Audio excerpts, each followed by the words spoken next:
penalties, whether that's on defense, giving up a third down, making it first down, and still being able to get off the field.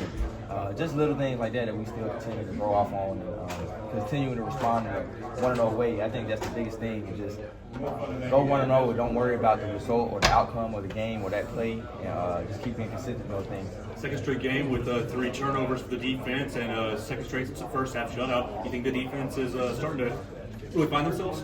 Yeah, I think it all reverts back to what I was talking about with going 1-0. That's the biggest thing we've been preaching is playing to the Bama standard and going 1-0 and not worrying if it's a good play, cool, 1-0 next play. If it's a bad play, cool, brush it off, 1-0 next play. And I just think that's one thing that we continue to harp on even throughout practice when somebody might catch a ball on you or you might mess up something in practice. It's always 1-0, next play. So I think this is becoming a motto of our team, and I think we're trending in the right direction. What was your perspective on your interception?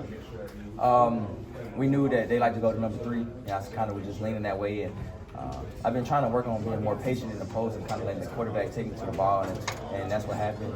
Give all glory to God, man. He gave me the ability to go out there and play the game that I love, and I just capitalized on the opportunity. What did you see out of Brady today?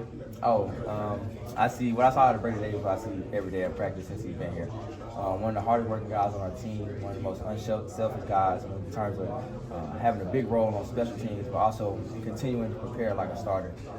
Never complains or pouts about playing time. And like I said, he just continues to prepare and work each and every day to be the best version of himself. And his work definitely is starting to show on the field, and I'm very proud of him. And Malachi, I saw you got really emotional when you got the timeout at the 1, and then you guys get the stop to get the shutout. How big was that for you? Oh, that was definitely big for us as a defense, man. I think we wanted to finish the game off on the right foot. So the whole game, we kind of was just going on the 1-0 mentality. Then when it gets to the end, we don't want to give up any score. So for us to come back in the game and get a big 4th and goal stop on the ball was on the what? 1? Yeah, that's a big time stop, and it says a lot about our team responding to adversity. How do you think you were maybe calling for a timeout? What did you see? Yeah, I was calling for a timeout. We kind of got in a little pickle with too many people on the field. I had counted and seen there were too many people, so I had seen Coach Boyd call for it first, and so then I was trying to just help him out on that. Sharing that moment with your brother at the end of the game, what was it like for you and your family? Oh man, it was a blessing. We've never been able to be on the same team before, so just to have him on the sideline with me here at the University of Alabama. Him just taking it all in. I was just asking him the whole time, like, you having fun? Like, it's cool? Like, you're different? He's like, yeah. But it was just a blessing, and I'm glad that he's here with me. As a captain, do you feel it's a personal responsibility to be a momentum starter like you were today? Yes, I think as a captain, the team gonna look to you to lead in multiple ways, vocally and leading by example. And so I just think on game day it's my duty to just go around and keep everybody positive. No matter if the offense having a tough time, we're having a tough time. No matter what's going on in the game, keep everybody positive and in a good mood so we can go out there and execute. With Bray stepping into the lineup, have you had to communicate with him more as the leader back there, or does he know the offense just as good as Sab? Yeah, he knows the defense just as good as Sab. Brady Hubbard is one of those guys that come in and prepares like he's a starter each and every day. And it's something we preach not only just in the safety room, but to our whole team. Like, college football is a crazy thing. You never know what can happen on Saturday. So everybody has to be ready, because when that time comes, you want to go out there, you want to make production for yourself, create value for yourself and for your team. And Brady does a great job of doing that. I think that's 10 takeaways for the defense the last 3 games. Just what do you maybe attribute that to? It's something that we're constantly talking about. I think today we didn't take as many shots at the ball on ball carriers as we did, but we did go get them out the air.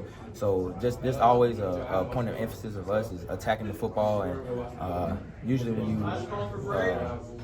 you emphasize things like that, it tends to be in your brain and be on your mind during the play, and you kind of tend to take shots at the ball and just keep taking shots no matter if you miss or not. Like, keep taking shots, because one of them gonna come out eventually. Like I talking about the interception, kind of the spark plug really going into the half and then coming out with such intensity in the second half. Just kind of, how did that really walk us through as much? Yeah, I would just say I was just out there doing my job, letting the quarterback pull me to where he was throwing the ball, and shout out to the D-line for getting pressure on the quarterback, and I just made the play when it was there, and I gotta go score though, man. I gotta go score. I can't keep cutting across the field. I gotta go score.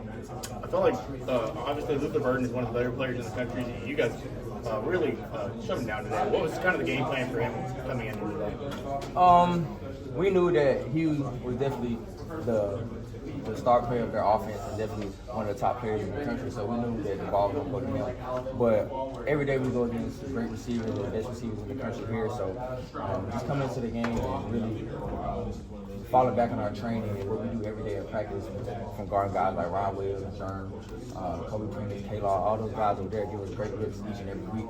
And so when we have to play somebody that's up to that caliber, it's kind of not something that's new for us. But he's a great player, but we're not going to execute it today. Malachi, I don't want you to give away too much of your game plan, but I'm curious, like, what was disrupting Missouri's offense, do you feel? Was it the pressure? Was it the different pictures you guys were giving? Was it, like, what was it mostly? If I'm being honest, I think it was just everybody doing their job, all 11 doing their job. I think that's the biggest thing that we take away from this year is we go back and we look at the film of when we didn't execute or we give up big plays. It's somebody not doing their job. So I guess I got to go back and watch the film, but I guess everybody was out there doing their job. Did you guys feel that? Like, what does dominance defensively feel like on a sideline? When you know you guys are getting shut out, when is there a little bit more swagger? Is there a little bit more? I would say we're not as tired. It feels great getting off the field. So I think that's a key thing for us is getting off the field and getting that rest.